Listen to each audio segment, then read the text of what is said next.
Hey everybody, welcome back to one of my baking videos. We are going to be making a chocolate cream pie this time. Here are the ingredients, and way back in the corner over there you can see it is the already baked and cooled down pie crust. You need to pre-bake an empty pie crust. This one went into the oven at 400 degrees for 8 minutes and then let it cool down before you're going to be pouring in the mixture that we're making. So that part, the oven part, is already done. The rest is stovetop, or if you're me, on top of a burner, hot plate type of a situation. So the ingredients that you're going to need is 1 tablespoon of butter, 3 egg yolks, salt, milk, unsweetened cocoa powder, vanilla, sugar, and I don't know why I put that up there, cornstarch. Let's bring it down lower. So these are the ingredients. I will go through the recipe with you. Well, okay, let's take a quick glance at it, and then as I'm going through putting everything together and doing my very best to get usable footage, I'll try to explain what I'm doing as I go. So, chocolate cream pie. There's the quantities that you're gonna need. This is to bake 1 pie. You'll see at the bottom there's 1 cup frozen whipped topping. I think they mean Cool Whip, and they just don't say Cool Whip.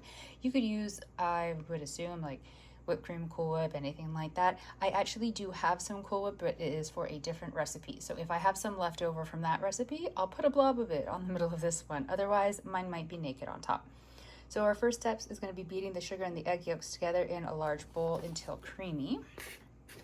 And then, oh, I didn't pile these very well, sorry.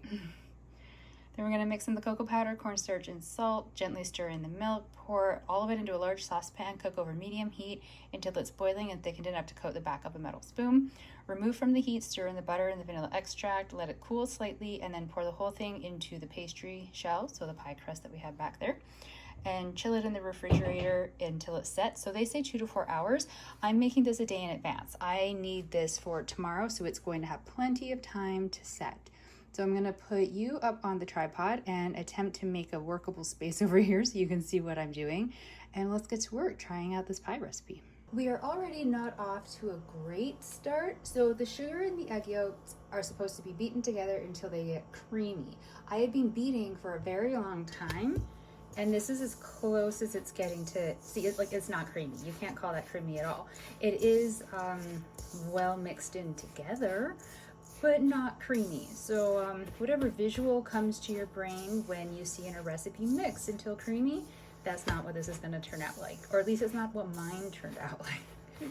I was using the hand blender for it, and do be careful with that, because as the two start to combine into one, the sugar actually becomes like kind of yellow clumps for a little bit, and some of those clumps come flying out.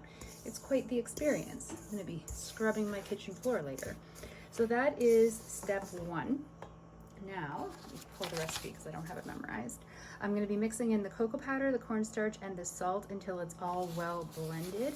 I think I'm just going to be using the spatula, and I might pull out a whisk. I don't think I will be using the hand blender for any other point going forward. That sentence doesn't make sense. Hand mixing. We're going to be hand mixing is what I'm trying to get to. So what did I say? We're doing the cocoa powder, and that is a 1/2 cup of cocoa powder.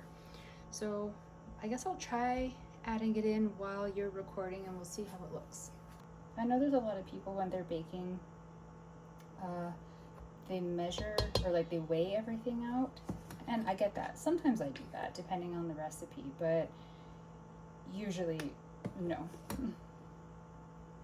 I think most recipes are not so finicky that they need that.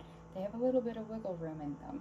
Now, admittedly, I don't know where the wiggle room is with this one because I haven't made it before, so I could be making a very bad decision right now, but we're just gonna have to find out. And then what was the next thing? The cornstarch is 3 tablespoons.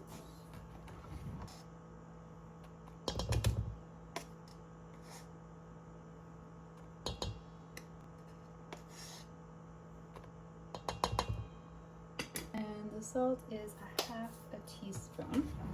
Okay, 1/2 teaspoon. And let's see how this goes. I'm gonna try a whisk. Oops, sorry, that's probably really loud on camera. I don't mean to, it's just I only own the metal bowls. You know what I should have done? Oh, I'm kicking myself now. Usually dry ingredients, like the cocoa and stuff, I put through a little sieve to get rid of any lumps before it goes in there, and I did not do that. And the whisk is not gonna get these. I'm pretty sure though that as it's being heated up in the pot, all of these little lumps will sort of melt and become one. If not, I'm gonna have to sieve the entire liquid part, or like the final part before I put it in the pie crust. Okay, we're gonna leave that as it is for now. I know it doesn't look good, but we're just going to cross fingers that we're okay. So now we have to gently stir in the milk, and it uses 3 cups of milk. Okay, so here's 2 cups. Let's put in a bit to get it started.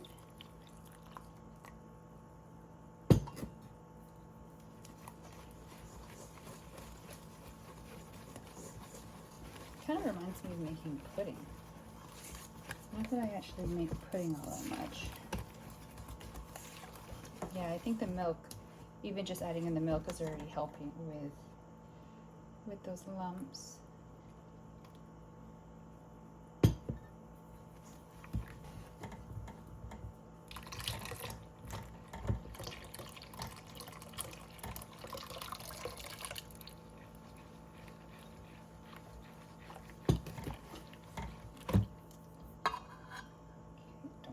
I'm going to pour out the remaining cup of milk.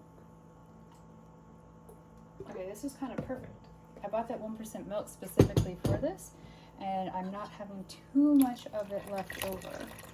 So I might actually make pudding for my friend's kid.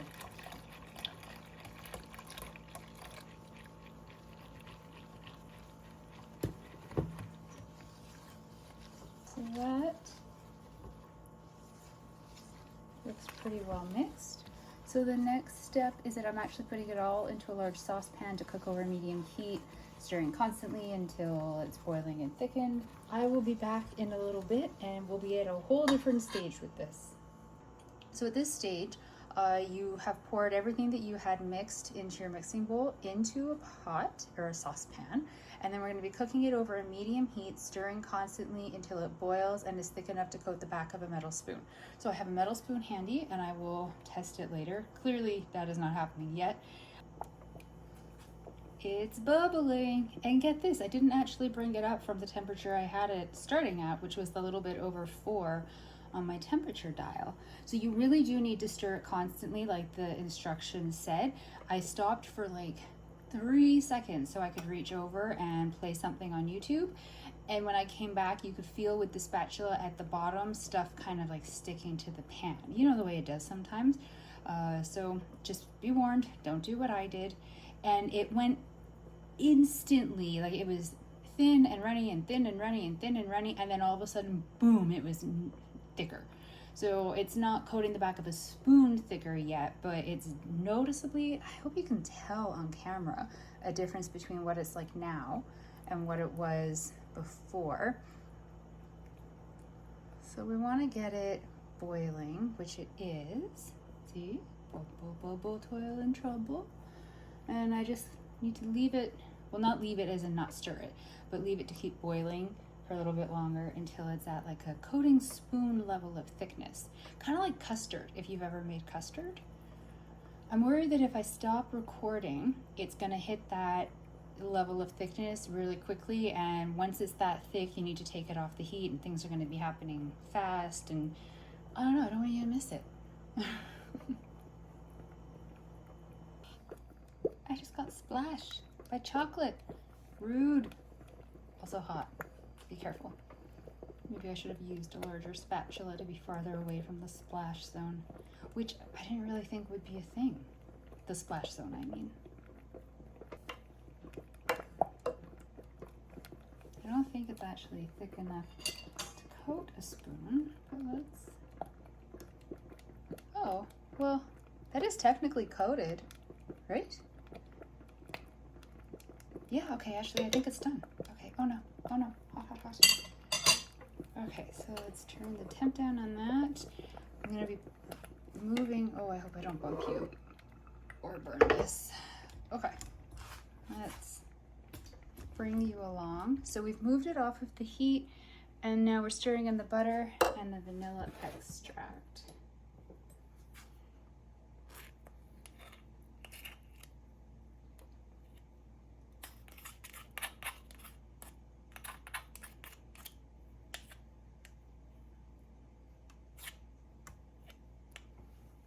Butter. And it's 1.5 teaspoons of vanilla, so I have a 1/2 teaspoon measurement. Oops. Okay, so let's get that stirred in there.